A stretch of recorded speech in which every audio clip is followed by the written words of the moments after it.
Doors closed. Ready, set. Face. One more.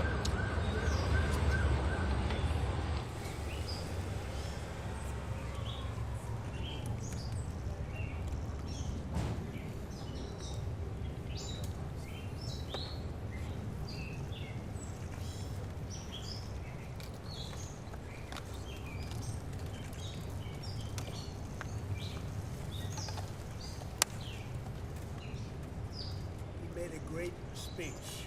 I was very jealous.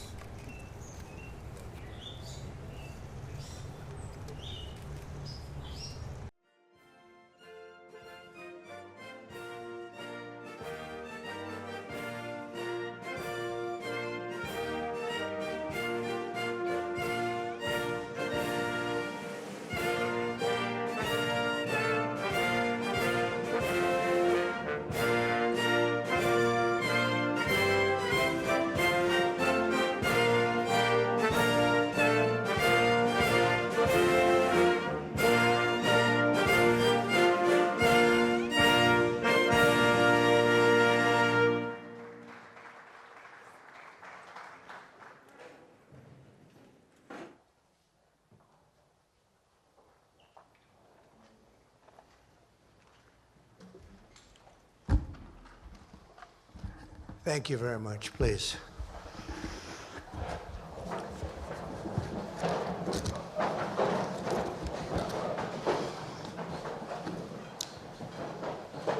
This is a great honor, and we welcome Their Majesties King Charles III and Queen Camilla of the United Kingdom to the White House. Very special place, very, very special. And I also want to, before we really begin, I want to congratulate Charles on having made a fantastic speech today at Congress. He got the Democrats to stand. I've never been able to do that. I couldn't believe it.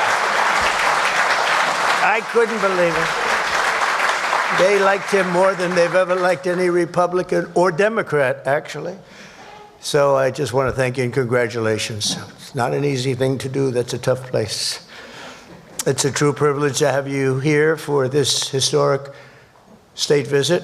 Last fall, Melania and I had the pleasure of visiting Their Majesties at Windsor Castle, a structure that's so beautiful and so long that it never seemed to end. I looked down as a former real estate person, and it just went on forever.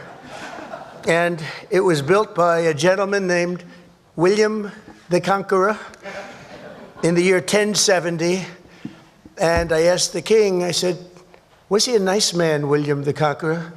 He said, I tend to doubt it. I don't think so. When they call you William the Conqueror, generally speaking, you're not going to be too nice, but he must have been something, because it was nothing like I've ever seen Windsor Castle. But tonight in return, we are really doing something that's very special, preparing to celebrate the 250th anniversary of our Declaration of Independence. A big time in our country, very big time.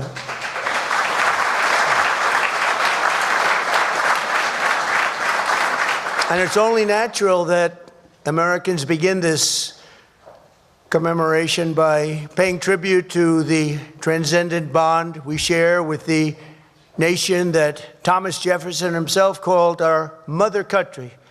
He used to go around saying, that's our mother country, how nice. From English towns and Scottish hills, from Welsh mountains and Irish villages, a people unique in history sailed across the mighty Atlantic to settle and civilize this continent in the name of God, King and country. So beautiful. They called it New England, and meant that very, very literally.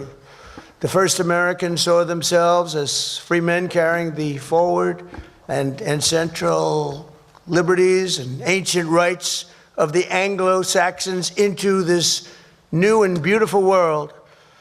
In the eyes of America's founders, our war of independence was fought not to reject this heritage, but to reclaim it and perfect it. As the founding father, George Mason, wrote, we claim nothing but the liberty and privileges of Englishmen in the same degree as we had still continued among our brethren when we were in Great Britain. The Declaration of Independence was a miracle for the ages that sparked a far-reaching revolution in self-government and human freedom. But even though the political bonds between the United States and Great Britain were dissolved forever, they thought, on July 4th, 1776, the more powerful strands of memory, culture, and identity proved unbreakable in any conflict and grew into a friendship unlike any other on earth, a very, very special and incredible friendship. Historians have noted that to this day, the distinct regions of the United States still echo with the particular accents, habits, and traditions of the British communities that first settled them centuries ago.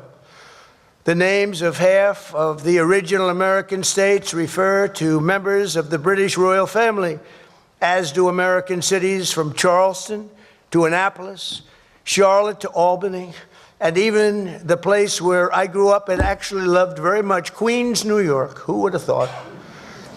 But far beyond names and principles, there's something unique and very special that has always united our two people, a certain nobility of spirit and heroic soul.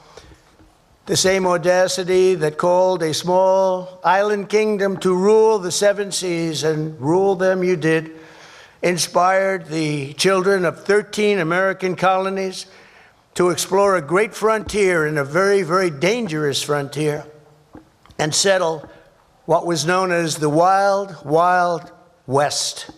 The men who planted the American flag on the moon carried them. The same hunger for adventure and achievement as those who raised the Union Jack above Antarctica and first sailed St. George's Cross all around the globe. The American soldiers who crossed the Atlantic to freedom, rescue in 1944 were moved by the same keen sense of righteousness that drove the English Crusaders to the Holy Land 1,000 years ago. The entire world has been uplifted by this distinct and special character we share, this unstoppable daring, this unconquerable courage. It really is, it's unconquerable. And speaking of that, where's Rory McIlroy? Can stand up, Rory, will you please? That was unconquerable courage.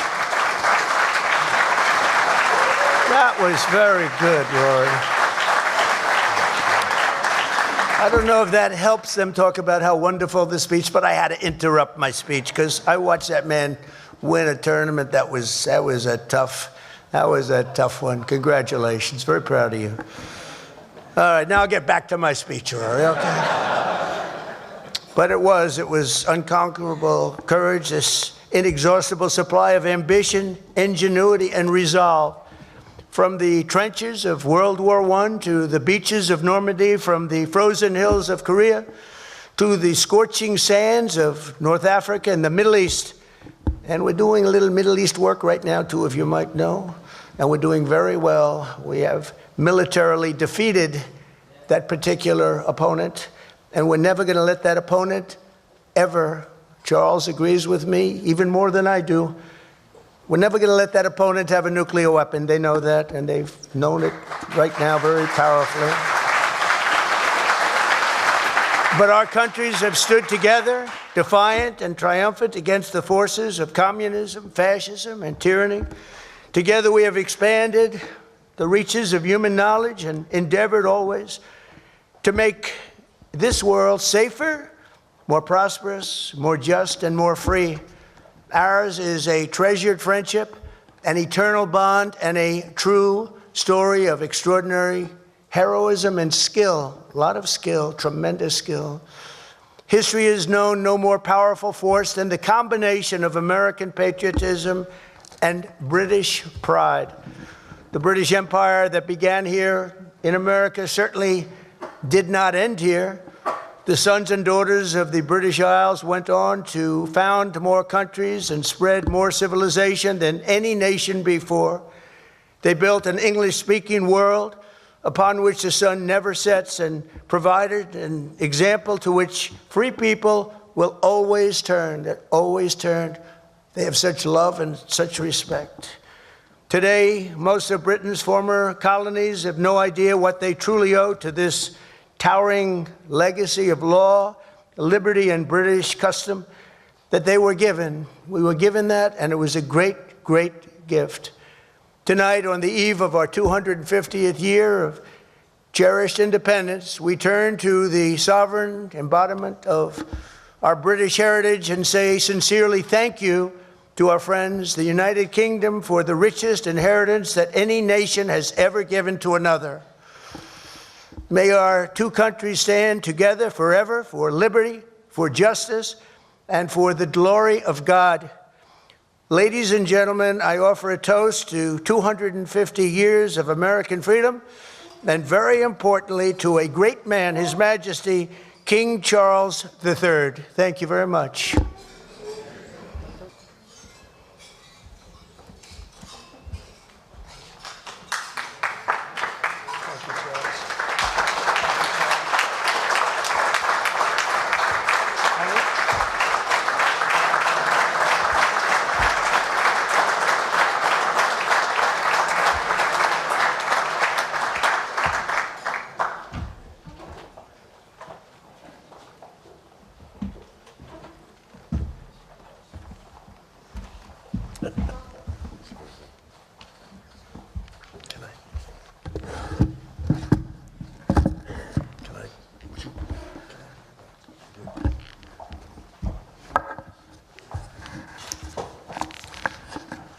Mr. President, First Lady, my wife and I are most grateful to you for your generous hospitality as the United States celebrates this very special anniversary year of the Declaration of Independence. And may I also just start by paying tribute to your own courage and steadfastness, as well as to your security services, for their swift actions on Saturday evening in preventing further injury. My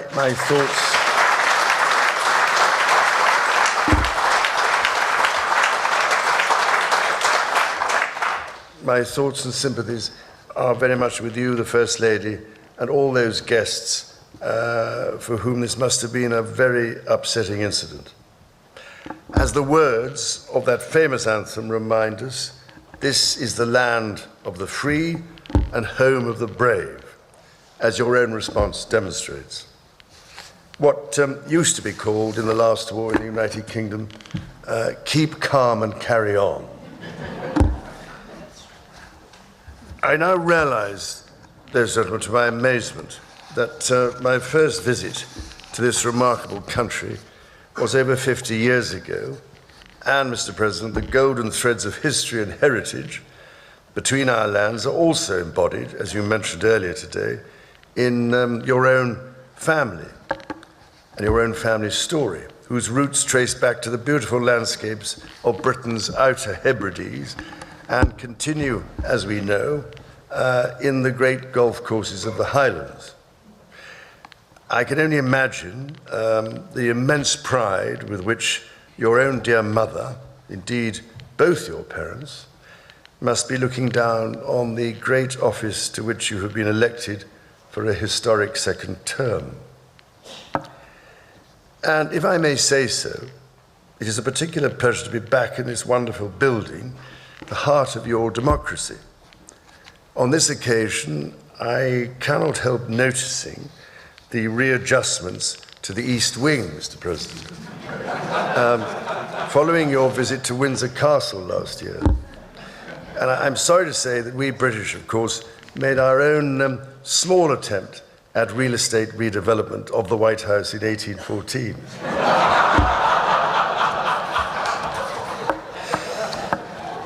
Anyway, I'm so glad we have an important opportunity at this critical time to renew those bonds of history and friendship between our nations and our peoples.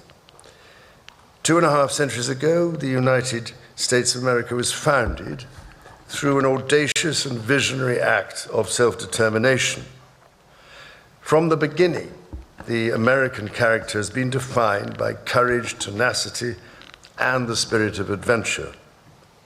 As the direct descendant of King George III, I know this is a nation that never gives up. And my family's history remains reflected in your maps, which read rather like our Christmas card list across the ages. North and South Carolina, Virginia, Maryland, and the cities of Charleston, a particular favorite of mine, obviously, Georgetown, and for that matter, Georgia, Annapolis, as you mentioned, and further favorites, Prince William County and Williamsburg. This said, our French friends can feel equally at home with a glance at a map. Indeed, you recently commented, Mr. President, that if it were not for the United States, European countries would be speaking German. Dare I say that if it wasn't for us, you'd be speaking French.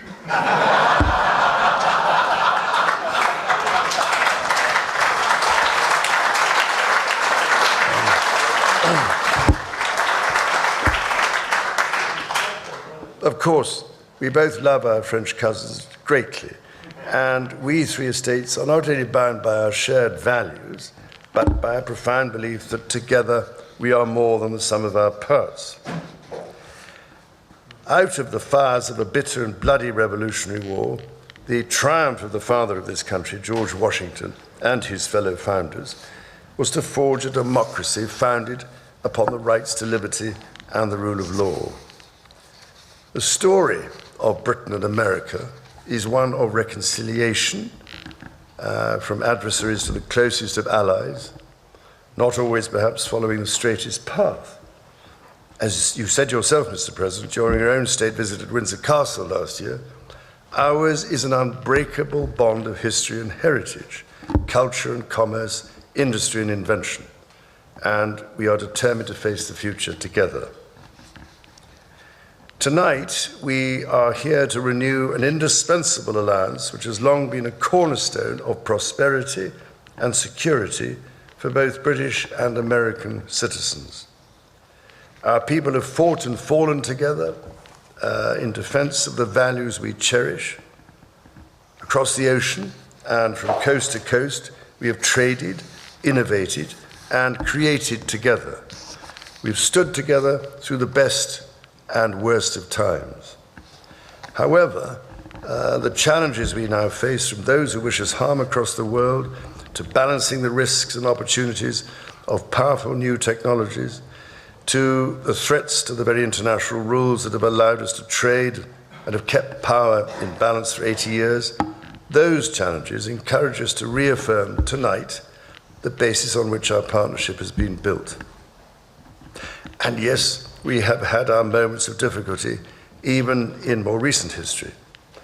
When my mother visited in 1957, not the least of her tasks was to help put the special back into our relationship after a crisis in the Middle East. Nearly 70 years on, it is hard to imagine anything like that happening today. But it is not hard to see how important the relationship remains in matters both seen and unseen. My mother's first Prime Minister, Sir Winston Churchill, understood this so well. But then he himself was half American, a tradition of shared transatlantic heritage, which I am pleased to say is alive and well in the White House today. Indeed, such was the closeness that Sir Winston, while staying here in the White House, in those rooms you showed us upstairs, emerged naked from the bathtub to discover the door opening as President Roosevelt came in for a chat. With rapier wit, the president cast aside any embarrassment by declaring that the Prime Minister has nothing to conceal from the President of the United States. This warmth came after testing times between our leaders in the early 1940s. The kinship and friendship of many centuries provided great reassurance to my late grandfather, King George VI, as it did to my late mother. It means every bit as much to me. Of course, my late mother met no fewer than 13 serving presidents, thankfully all of them fully clothed. The first president I had the honor of meeting at the age of 10 in 1959 when he came to Balmoral was President Eisenhower, who had served as Supreme Commander of the Allied Expeditionary Forces during World War II at a most critical time in the darkest days of the 20th century. American leadership helped rebuild a shattered continent, playing a decisive role as a defender of freedom in Europe. We and I shall never forget that, not least as freedom is again under attack following Russia's invasion of Ukraine. Today, our partnerships in NATO and AUKUS deepen our technological and military cooperation and ensure that together we can meet the challenges of an increasingly complex and contested world. And speaking of submarine alliances, there was one particular AUKUS predecessor, launched from a UK shipyard in 1944, that served for the majority of her life attached to the 4th Submarine Squadron in Australia, playing a critical role during the war in the Pacific. Her name? HMS Trump. So tonight, Mr. President, I am delighted to present to you, as a personal gift, the original bell which hung on the conning tower of your valiant namesake. May it stand as a testimony to our nation's shared history and shining future. And should you ever need to get hold of us, well, just give us a ring.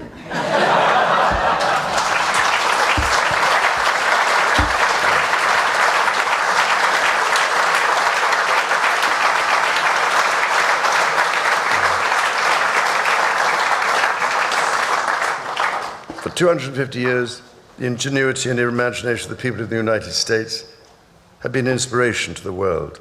This land of opportunity has nourished some of humanity's greatest minds, from the industrial age to the space age.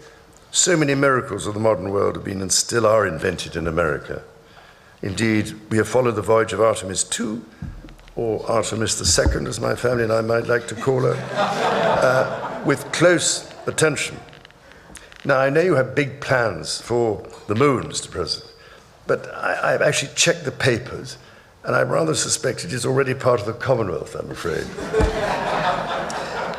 Ladies and gentlemen, on this week's visit, I look forward to meeting the people and communities of this dynamic country, including celebrating some of the work of my King's Trust, which it has been doing in these communities, helping give young people a chance to succeed across America in this year when we mark 50 years of the Trust. Can you believe it? Every year, millions of Britons journey to this remarkable country to experience its glorious national parks, soaring mountains and ancient forests. From the peaks of the Pacific Northwest to the rugged shores of the Atlantic, from the vast expanses of the West to the sweeping prairies and canyons, the natural beauty of this land is found in every corner. And in sport, in just a few weeks, the United States and Canada will be among those to welcome the world as hosts of the FIFA World Cup. So in one sense, Mr. President, as heads of state, we are joint hosts. We call this game, by the way, football, Mr. President. And I can only say, as the head of state of 5 competing countries, I will be watching the matches closely and with great enthusiasm. After all, we always like favourable odds. So this city, Washington, D.C., is the home of more Shakespeare folios than anywhere in the world. 82 copies are carefully preserved and shared at the Folger Library. And at this time, when the search for peace in the world is more critical than ever, I can only turn to Shakespeare's genius to remind us of the plea for peace spoken by the Duke of Burgundy at the conclusion of Henry V.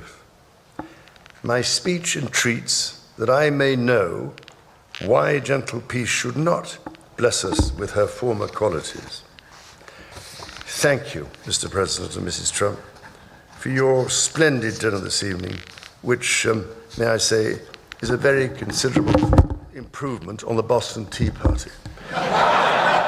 So, whether your cup contains tea, wine, Scotch whiskey, bourbon, or even cola, let us raise our glasses and voices as we toast the past, the present, and the future, thank you, of our two proud and allied nations.